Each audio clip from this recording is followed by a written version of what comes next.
नमस्कार जंटू में स्वागत है आपका। मैं हूं योगेंद्र। आप देख रहे हैं एक मुलाकात में हमारे साथ हैं हाल ही beauty present Mrs India Universe का खिताब जीता श्वेता ढाढा जी ने, जो हमारे साथ हैं इस वक्त। मैम, आपको इस खिताब के लिए बहुत बहुत शुभकामनाएं। कैसा लगा ये जीत के आपको? बहुत ही अच्छा बहुत अच्छी फीलिंग होती है जी। तो कभी पहले आपने पार्टिसिपेट किया किसी ब्यूटी प्रेजेंट में? हाँ जी, मैंने कॉलेज में भी किया है काफ़ी बार और जीती हूँ। और आर्मी में, मेरे हस्बैंड आर्मी में है, तो मैंने आर्मी में भी काफ़ी टाइटल्स जीते हैं। गुड। तो ये आपकी एक तरह से कहूँ कि पैशन है या हॉबी है ये? एब्सोल्युटली जी। तो क्यों, मतलब ऐसा क्या लगा आपको कि हाँ मुझे इस टाइटल में जाना चाहिए? मुझे शुरू से ही, बचपन से ही फैशन मॉडलिंग और थिएटर का, स्टेज का बहुत ज़्यादा शौक था और मैंने बहुत पार्टिसिपेट किया है। और आर्मी में भी मैंने बहुत एक्टिव पार्टिसिपेशन रखा है हमेशा।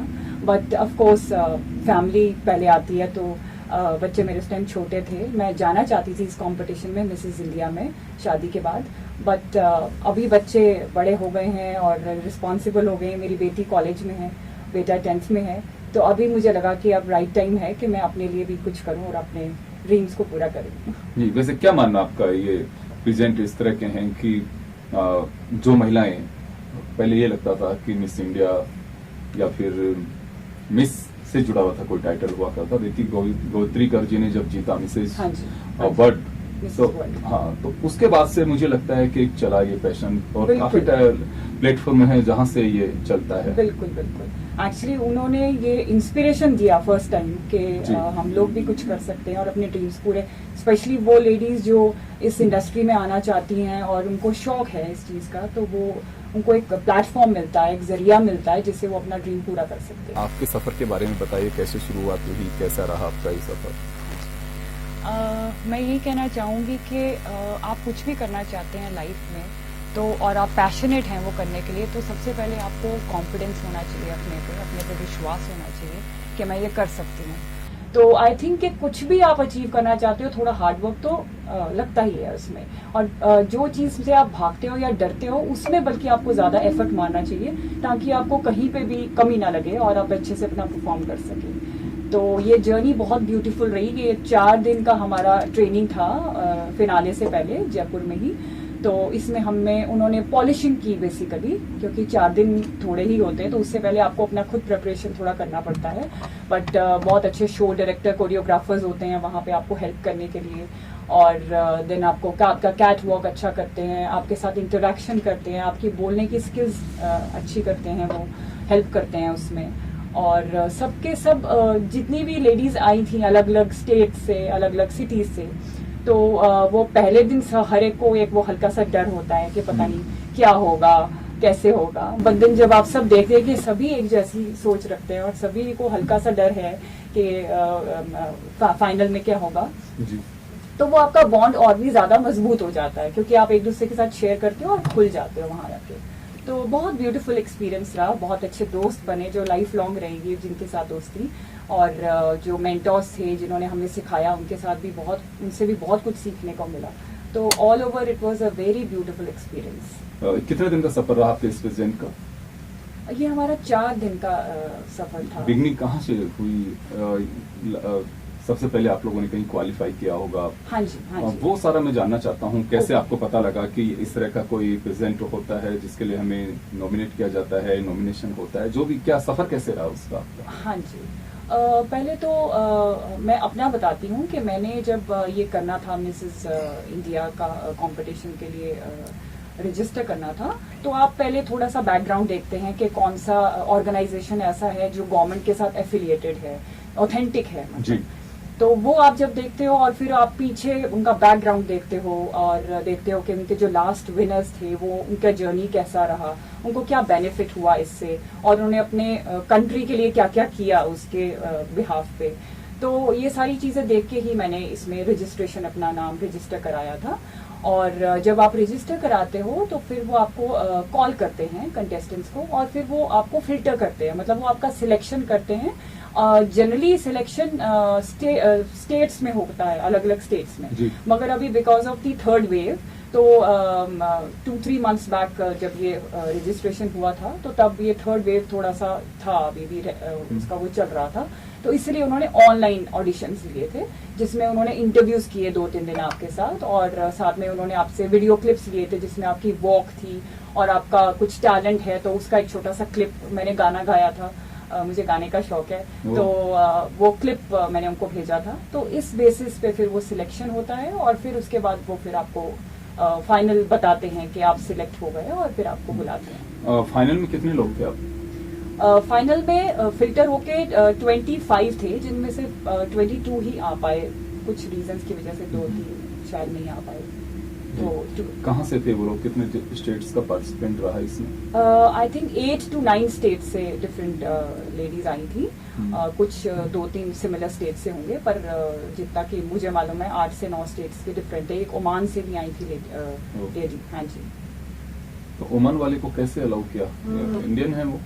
हाँ, वो बेस्ड यहीं के हैं, Okay. बट वो अभी रह रहे होंगे वहाँ हाँ पे। अभी उधर हैं, उनके हस्बैंड शायद वहाँ जॉब करते हैं, तो इसलिए वो फाइनल राउंड में क्या आप लोगों को फेस करना पड़ा? क्या जैसे आपने कहा कि गाना भी गाया आपने, तो हाँ क्या जी। क्या रहा फाइनल में? ये एक्चुअली फिनाले में आपका ज्यादा नहीं होता है, ये आपके जो 4 दिन की जो जर्नी होती है इसी में ही आपको वो जज करते हैं। जैसे कि हमारा एक दिन मेडिटेशन का प्रोग्राम था, तो हमें बताया नहीं था, बट उसमें भी हमारी जजिंग हो रही थी कि आप कैसे बैठते हो, कैसे मेडिटेट करते हो, फिर जब आप उनके साथ बात करते हो कि आपको कैसी फीलिंग आई, वो हर चीज आपकी जज हो रही होती है। और जब आप कोरियोग्राफर जो हैं आपके, जो शो डायरेक्टर हैं, वो भी जब आपको ट्रेन कर रहे होते हैं 3-4 दिन, तो वो भी ऑब्जर्व कर रहे होते हैं कि कौन कितना कोऑपरेटिव है और कौन कितना बाकी सबके साथ अच्छे से मिलके करता है। तो ये सारी चीजें की जजमेंट पे आपको नंबर्स और पॉइंट्स मिलते हैं, और फिनाले में बेसिकली आपका क्वेश्चन आंसर राउंड होता है, तो उसी में फाइनल डे पे सिर्फ उसी बेसिस पे आपको कितने क्वेश्चंस को आपको जवाब देना पड़ा? एक तो आपका इंट्रोडक्शन राउंड होता है स्टार्टिंग में, फर्स्ट में, और एक ही क्वेश्चन फिर लास्ट में होता है जब आप सिलेक्ट हो जाते हो लास्ट 10 में। जी। हाँ जी। क्या सवाल पूछा गया आपसे? मुझे पूछा था कि what is the essence of the woman, तो मैंने तो इंग्लिश में ही जवाब दिया था कि essence of woman is personification of strength, love, compassion, grace and dignity. Right. गाना गाया आपने? हिंदी या पंजाबी? नहीं, वो पहले ऑडिशन में ही हो गया था गाने वाला, उसके बाद तो हम लोग अपनी मस्ती जब करते थे तब गाने गाते थे। मैंने पंजाबी गाना गाया था। हाँ। तो राजस्थानी में नहीं आपने गाया?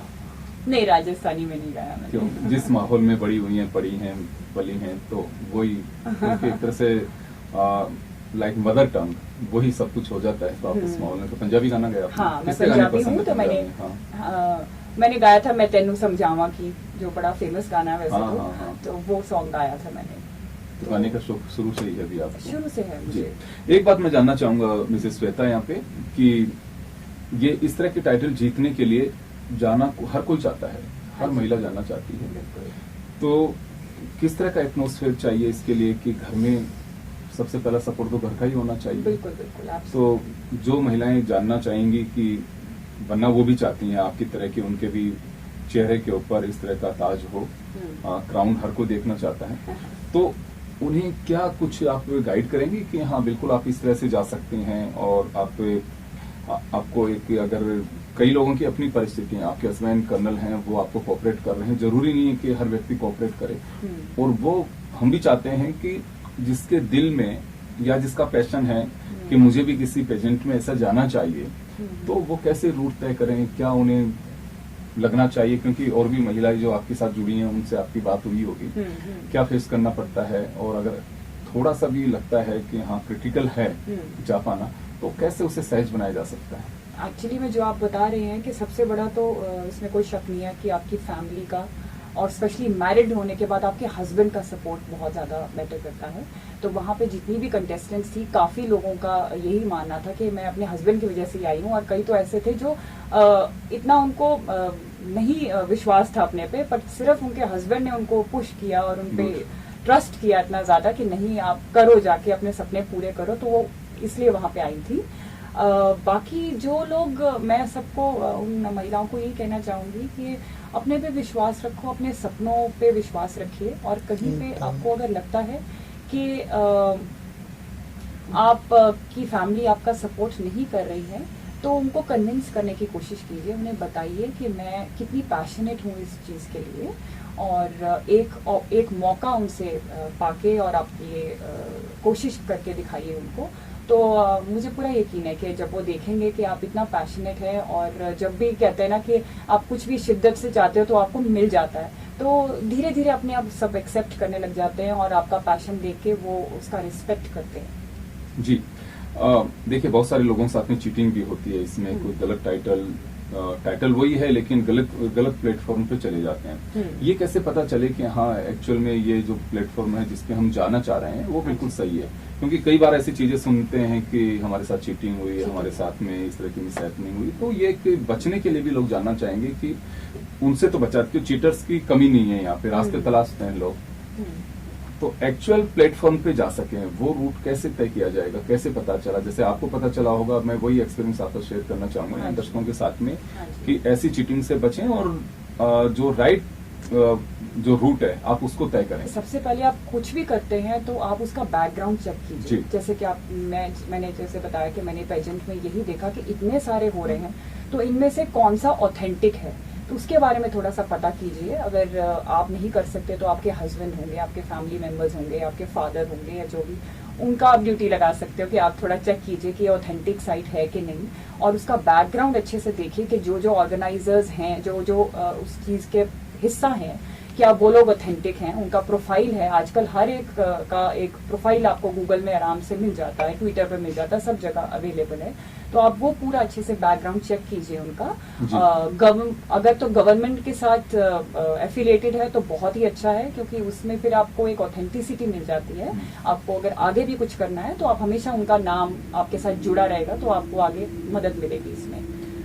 बिल्कुल, निश्चित रूप से, क्योंकि धोखा बहुत है जीवन में और उससे बचाना भी मुझे लगता है कि लोग जो उचित प्लेटफॉर्म के माध्यम से ये मुकाम हासिल कर रहे हैं, थोड़ा सा एक सामाजिक जिम्मेदारी भी समझे, जैसे श्वेता जी आपको मैंने कहा, ताकि किसी के साथ में चीटिंग ना हो। क्योंकि एक महिला दूसरी महिला को आगे बढ़ा सकती है, मार्गदर्शन कर सकती है और रूट बता सकती है, आपको इस रूट से जाना चाहिए। तो श्वेता जी के साथ हमारी ये चर्चा जारी रहेगी। यहाँ वक्त हो चला एक छोटे से ब्रेक का, ब्रेक के लिए रुकेंगे, ब्रेक के बाद वापस लौटते हैं और बताएंगे आपको कि श्वेता जी की पर्सनल लाइफ क्या है।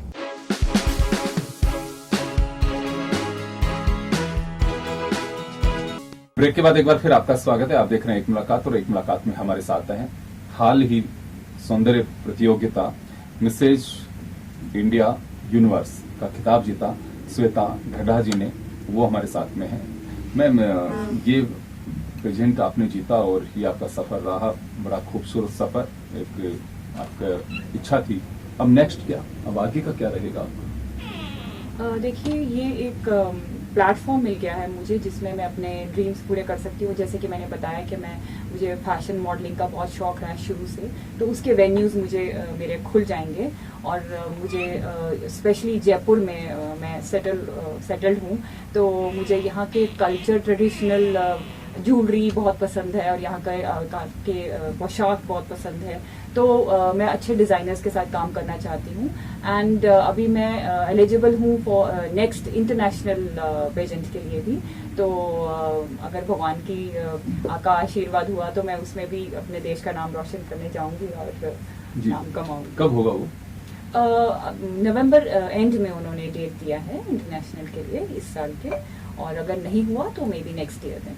जी, आप लोग इसमें से इंडिया को कितने लोग रिप्रेजेंट करेंगे? अभी तो इतना डिटेल में उन्होंने नहीं बताया है कि कितने करेंगे, बट मैं क्वालिफाइड हूँ। मुझे बस इतना बताया है कि वर्ल्ड के लिए मैं क्वालिफाइड हूँ, वर्ल्ड कैटेगरी के लिए। हाँ जी। तो चलिए, नवंबर में होता है तो हम शुभकामनाएं देंगे आपको कि आप जरूर फिर एक बार जन टीवी के स्टूडियो आएंगी। और जी, मैं एक सवाल होगा मैम आपसे मेरा, कि आपकी नजर में ब्यूटी का अर्थ क्या है? क्या मतलब ब्यूटी आप किससे मानती हैं? ब्यूटी मैं खूबसूरत दिल को मानती हूँ। बाहर की सुंदरता तो भगवान देता है, जैसा भी देता है, और मेरे हिसाब से हर औरत अपने आप में बहुत सुंदर है। बट अगर आपका मन सुंदर है और आपके विचार सुंदर हैं, आपके काम अच्छे हैं, आप दूसरे के लिए सद्भावना रखते हैं, तो इससे ब्यूटीफुल चीज और कुछ नहीं होती। जी, लेकिन जजेज वगैरह ये सब चीजें देखते हैं कि वो केवल बस ये देखते हैं कि हाँ दिखने में खूबसूरत दिखना चाहिए? नहीं, ये पहले ऐसी सोच शायद होती होगी कि सिर्फ बाहर की सुंदरता, अच्छी बॉडी और वो सब, मगर अभी बहुत नजरिया बदल गया है। अभी ब्यूटी विद ब्रेन्स का जमाना है और हर कोई आपको जज करता है आपकी कैपेबिलिटीज पे, आपकी बाकियों के साथ आपका कैसा रवैया है, आप कैसे बात करते हैं, आप कितना अच्छे से बाकियों के साथ मिल के चलते हैं, ये सब चीजों पे आपकी जजमेंट होती है। बिल्कुल, होना तो यही चाहिए कि ब्यूटी विद ब्रेन। आप लोगों से ये पूछा जाता है कि आप ये बनेंगे तो क्या करेंगे? ये मैं देखता हूँ अक्सर एक सवाल होता है कि अगर आप ये किताब जीत जाती हैं तो करेंगी क्या? आपसे भी हुआ है सवाल? हाँ जी, जब इंटरेक्शन हुआ था तब सबसे यही पूछते थे कि आपको फ्यूचर में आपने क्या करना है अगर आप जीतते हैं, आप क्यों आए हैं यहाँ पे जीतने के लिए। तो सबने अपना अपना बताया और जैसे कि मैंने अभी आपके साथ शेयर किया कि मुझे फैशन का बहुत शौक है, शुरू से फैशन मॉडलिंग करनी थी। और सबसे बड़ी बात ये है कि मैं एक फिटनेस और वेलनेस कोच हूँ। तो ये चीज जो है ये मुझे बहुत ही ब्यूटीफुल मीडियम और जरिया मिल गया है कि मैं बाकी, और मैं स्पेशली लेडीज को ट्रेन करती हूँ। तो अब मैं चाहती हूँ कि मैं उन सारी लेडीज की हेल्प करूँ जो एक पर्सनल ट्रेनर या एक जिम में जाके ट्रेन नहीं हो पाती हैं, उनमें इतनी क्षमता नहीं है कि वो उतने पैसे खर्चें। तो बेसिकली मैं उन सब की हेल्प करना चाहती हूँ और मैं एनजीओज वगैरह के साथ जुड़ना चाहती हूँ ताकि मैं उनके साथ हेल्दी टिप्स शेयर कर सकूँ, उनको बता सकूँ कि कैसे अपनी सेहत का, किस तरह का डाइट खाना चाहिए और किस तरह से अपने ऊपर ध्यान देना चाहिए। क्योंकि मुझे ऐसा लगता है कि आपका जो औरत एक परिवार को रेज करती है, उसकी परवरिश करती है, तो उसकी अपनी हेल्थ और एजुकेशन बहुत इम्पोर्टेंट है। अगर वो हेल्दी होगी तभी वो अपने बच्चों को हेल्दी तरीके से अपब्रिंग कर सकेगी। आफ्टर कोविड, हालांकि अभी तो आफ्टर तो कहाँ, अभी तो ड्यूरिंग द कोविड ड्यूरिंग ही चल रहा है। तो इसमें कुछ महिलाओं के लिए हेल्थ चैलेंजेस हुए? बहुत बहुत बहुत। और किस तरह के? काफी लेडीज को मैंने देखा है कि स्पेशली 30s के बाद बहुत ज्यादा प्रॉब्लम्स आने लग जाती हैं। थायराइड तो बहुत ही कॉमन इशू है। तो जब ये कोविड हुआ तो जिन को बाकी प्रॉब्लम्स थी उनको ज्यादा दिक्कत का सामना करना पड़ा। मगर जिन्होंने अपनी हेल्थ का थोड़ा सा ध्यान रखा था, जो एक्टिव लाइफस्टाइल था जिनका, उनको कम दिक्कत आई। ऑफ कोर्स कोविड में सब लोगों को कहीं ना कहीं इसने इफेक्ट किया है। बट यही चीज मैंने रियलाइज की, इसीलिए मैं इस कैंपेन में काम करना चाहती हूँ। इस चीज का मैंने काफी लोगों को क्योंकि आप फिटनेस कोच हैं, हाँ, तो उस नाते ही मैं जानना चाहूंगा कि महिलाओं को इन बदलती हुई परिस्थिति में क्या कुछ खास रूप से ध्यान रखना होगा। जो कॉमन एक प्रॉब्लम सामने आ रही, जैसे आपने कहा कि अभी थायराइड की, हाइपरटेंशन और ये तमाम जो चीजें, ये कैसे बचा जा सकता है और क्या ख्याल रखना चाहिए अपना? हाँ, तो मैं जब भी मुझसे ये सवाल बहुत लोग करते हैं, बहुत लेडीज पूछती हैं मुझे, आर्मी में भी बहुत लोग पूछते हैं कि क्या आप टिप्स दो कि कैसे अपने आप को हेल्दी फिट रख सकते हैं। तो मैं सबको यही बताती हूँ कि पहले कहते हैं कि कैसे हम आपकी तरह रख सकते हैं। हाँ जी, ये भी कहते हैं। बट मैं उनको ये बताती हूँ कि सबसे जरूरी है ये चीज को समझना कि हेल्थ सिर्फ पतले होने को नहीं कहते। हेल्दी होना मतलब ये नहीं है कि आप जिम जाइए, आप पतले हो जाइए, फिट हो जाइए। आपको मानसिक तौर पे और मेंटली, इमोशनली और सोशली भी, सोशली इसलिए बोल रही हूँ क्योंकि अगर आप बाकी लोगों से जुड़कर कहीं भी किसी तरह से स्ट्रेस्ड हैं या उनकी बातों से आपको परेशानी होती है, तो भी आपका वो बहुत कहीं ना कहीं इफेक्ट करता है आपकी हेल्थ के ऊपर। आप स्ट्रेस लेंगे, आप डिप्रेस्ड रहेंगे, एंग्जाइटी रहेगी, लोगों को नींद नहीं आती, इतने इश्यूज होते हैं। तो ये सब चीजों का ध्यान बहुत जरूरी है। उसके बाद फिजिकल हेल्थ आती है। तो ये सारी चीजें उनको मैं हेल्थ टिप्स देती हूँ और 1 घंटा अपने लिए जरूर, सिर्फ लेडीज ही नहीं बल्कि हर एक को, मुझे लगता है कि अपने शरीर के ऊपर और अपने ऊपर 1 घंटा जरूर देना चाहिए, कैसे भी करके। श्वेता जी, थोड़ा सा आपके सफर के बारे में जानना चाहेंगे। आप कहाँ से हैं, कैसे कर्नल साहब तक पहुंची और ये पूरा जो सफर है, कहाँ की पैदा हुई, कहाँ आपका नेटिव प्लेस है, तो थोड़ा सा बताएंगे दर्शकों को? हाँ जी, बिल्कुल। मेरा जन्म दरबार साहब गोल्डन टेम्पल शहर में हुआ है, अमृतसर। हाँ जी, बहुत ही, ये कहूँ कि एकदम ऐसी जगह है, अमृत ही है वो। अमृत, हाँ जी, बिल्कुल। तो मैंने अपना स्कूलिंग कॉलेज सब वहीं से किया है। मेरी परवरिश अमृतसर में ही हुई है पूरी। और उसके बाद मेरी शादी जल्दी हो गई थी। मैं सिर्फ 19 इयर्स की थी जब मेरी शादी हो गई थी। और मेरे हस्बैंड आर्मी में है। बट मुझे ऐसा कभी कुछ कमी या कुछ ऐसा नहीं लगा कि मेरी जल्दी शादी होगी, क्योंकि आर्मी एक इतना ब्यूटीफुल इंस्टीट्यूशन है कि वो आपकी फैमिली के जैसा ही बन जाता है। तो मैंने वहाँ पे भी अपना जो मेरे शौक थे, मुझे सिंगिंग, डांसिंग, पेंटिंग ये सब करने का शौक था, तो बहुत मौके मिलते हैं अपना टैलेंट दिखाने के लिए आर्मी में भी। हमारे अपने सोशल क्लब्स होते हैं, हमारी लेडीज मीट्स होती हैं, और इवन सोशल कॉजेज के लिए वेलफेयर भी होते हैं हमारे, जिसमें आप जवानों की वाइफ्स के लिए कुछ कुछ करते हैं। तो ऑल टुगेदर मुझे कभी ऐसा लगा नहीं कि मेरी जल्दी शादी हो गई और मैं कुछ कर नहीं पाई। तो मैंने उसी वे में अपने आप को बहुत सारे टाइटल्स भी जीते, स्टेज पे बहुत पार्टिसिपेशन किया। तो बहुत ब्यूटीफुल जर्नी रही। मेरे 2 बच्चे हैं और बेटी मेरी अभी कॉलेज में है, बेटा मेरा 10th में है। तो पेरेंट्स क्या करते हैं आपके? मेरे फादर भी आर्मी में हैं। ओह, तो हाँ फिर जी। तो मुझे लगता है कि एक घर से छोड़ के दूसरे घर में गए तो भी वही माहौल मिला आपको। हाँ जी, हाँ जी, बिल्कुल ज्यादा प्रॉब्लम नहीं आई मुझे। अभी तो वो रिटायर हो गए हैं। बट मेरे फादर इन लॉ भी आर्मी में थे और मेरा भाई भी अभी आर्मी में सर्व कर रहा है। तो पूरी फैमिली ही ऑलमोस्ट आर्मी की थी, तो इसलिए कोई ज्यादा दिक्कत नहीं आई।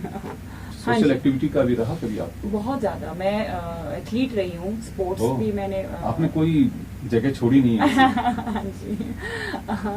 नहीं, इसका पूरा क्रेडिट मेरे फादर को जाता है, क्योंकि उन्होंने हमेशा मोटिवेट किया है। मुझे याद है कि शुरू में मैं किसी रेस में मैंने पार्टिसिपेट किया था और मैं 3rd आई थी, तो उन्होंने इतना प्यार से मुझे गले लगाया था कि अरे तुम 3rd आई हो, वाओ।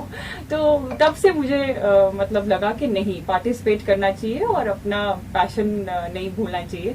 तो मैं कुछ ना कुछ हमेशा करती रही हूँ। मैंने स्पोर्ट्स में सब में काफी स्पोर्ट्स में पार्टिसिपेशन किया है, और थिएटर में तो बहुत ज्यादा काम किया है मेरे को। इसलिए मुझे स्टेज फियर बिल्कुल भी नहीं है। मैं स्टेज पे गाना, डांस सब कर सकती हूँ। कभी मॉडलिंग की आपने? हाँ जी, मैंने कॉलेज में बहुत मॉडलिंग की है, और जैसे कि मैंने बताया आर्मी में भी बहुत कॉम्पिटिशन्स होते हैं। मेरे एक बहुत ही रिप्यूटेड हमारा एक कोर्स होता है हस्बैंड्स का, स्टाफ कॉलेज, उसमें मैं हंट क्वीन बनी थी, मुझे उसका टाइटल मिला था।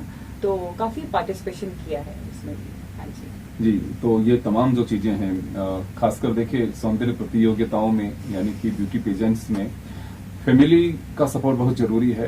तो ये कभी आपको परेशानी रही कि आपके हस्बैंड को समझाना पड़ा हो, या हस्बैंड अपने परिवार वालों को समझाना हो?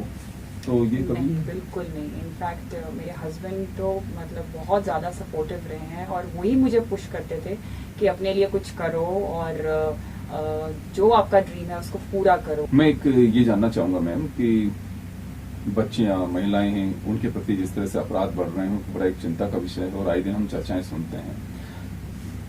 क्या नजरिया होना चाहिए? आपने क्या समझा अभी तक इसमें कि हाँ, ये हमें कहीं बदलने की आवश्यकता है? क्या बदलाव देखा जाना चाहिए? ताकि, क्योंकि ये बड़ी चिंता है इस वक्त दुनिया के सामने, खासकर छोटी बच्चियों के साथ में जिस तरह की हैपनिंग्स हो रही हैं या घटनाएं हो रही हैं, उसको लेकर।